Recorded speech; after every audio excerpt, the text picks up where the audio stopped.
Bueno, todo empezó en la universidad cuando yo hacía quinto de carrera, que era el año 1986, y los tres profesores se pusieron de acuerdo para hacer una asignatura, cada uno de ellos, que nos obligase a los alumnos a hacer investigación.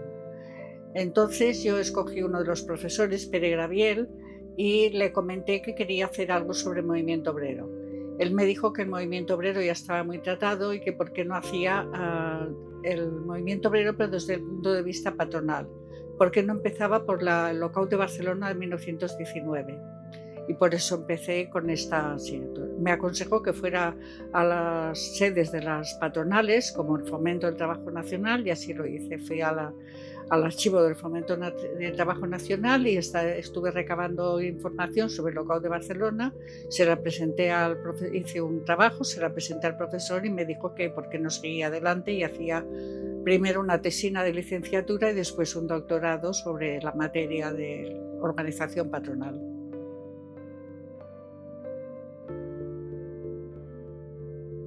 Quizá la mayor sorpresa fue ver la cantidad de documentación que se conserva en los archivos, por ejemplo, del Fomento del Trabajo Nacional. Se conserva la correspondencia, se conservan las actas, las revistas, etcétera. Y por otra parte, la dureza con la que ellos hablaban del trato que se debía dar a los obreros, esto me asombró bastante.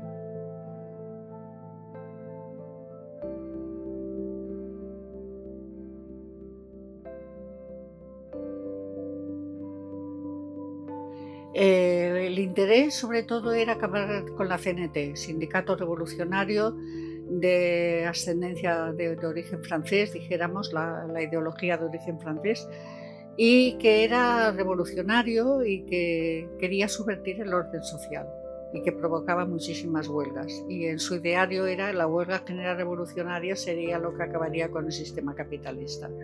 Entonces, la finalidad esta de acabar con la CNT llevó a los empresarios a pedir al gobierno central una mayor represión, a poner gobernadores civiles más de acuerdo con sus intereses, capitanes generales, etc.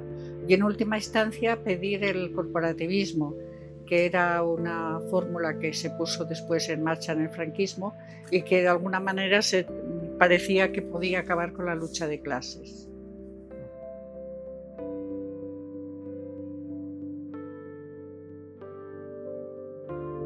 En la lucha obrera. La lucha obrera pues, se gestó sobre todo en la huelga de la canadiense, o sea, los anarcosindicalistas de la CNT en 1918 habían espoleados, digamos, por la Revolución Rusa de 1917, habían celebrado el Congreso de Sants. En el Congreso de Sants se definieron como sindicato único, o sea, un sindicato no de oficio, sino de oficio, de tal manera que cuando una empresa paraba un oficio, por ejemplo, en la empresa, pues no sé, los fundidores, la empresa esta donde se declaraba la huelga no solo paraba los fundidores, sino que paraba toda la empresa.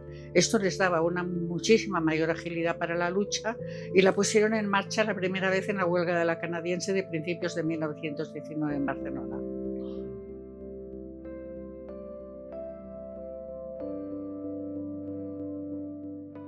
Sí, o sea, la huelga de la canadiense, la respuesta de la patronal a la huelga de la canadiense fue respuestas contrarrevolucionarias y entre ellas la más importante fue la respuesta del lockout, que fue una respuesta a la huelga de la canadiense y a las 8 horas que se declararon durante la huelga.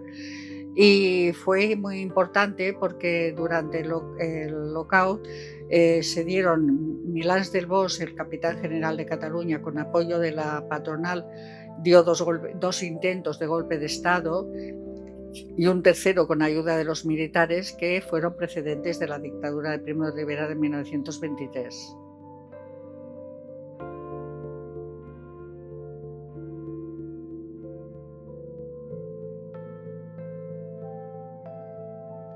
Yo creo que sentó un precedente con los golpes de Estado, intentos de golpes de Estado frustrados que he mencionado, y después ya en 1923 con una huelga de transporte importantísima que fue la antesala final del golpe de Estado. Pero el Holocausto sentó el precedente y fue el antecedente, dijéramos, del golpe de Estado de Primo de Rivera.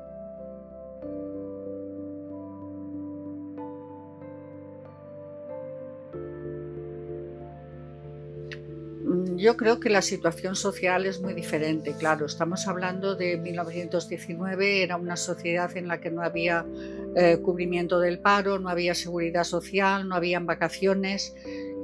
Todo esto no tiene nada que ver con las condiciones actuales. ¿Quiere esto decir que actualmente la clase obrera pues esté como viva bien, o sea, que esté en el paraíso? Pues no, realmente no. Pero claro, si comparamos aquella situación y la actual, podemos observar que no hay paralelismo, o sea, que no tiene nada que ver.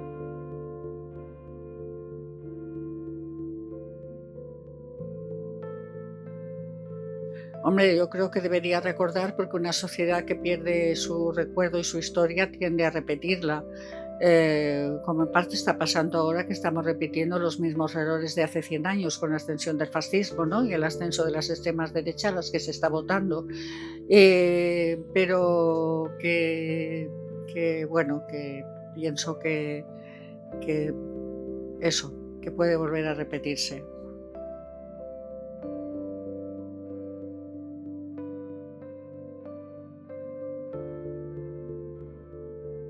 Hombre, yo creo que le invitaría a leer todo lo que se ha publicado sobre esta huelga, que realmente no es mucho, no es mucho, porque cuando yo empecé no había nada sobre la huelga la huelga esta patronal, nadie la había estudiado, seguramente porque para los obreros fue un fracaso. Y entonces sus publicistas no quisieron rememorarlo, y para los publicistas de la patronal no quisieron recordar la posición tan dura que empleó la patronal. Pero yo pienso que se tendrían que enterar de lo que pasó.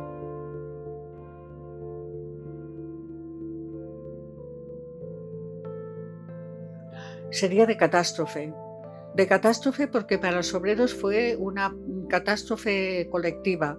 O sea, la gente pasó hambre, pasó miseria, muchos emigraron.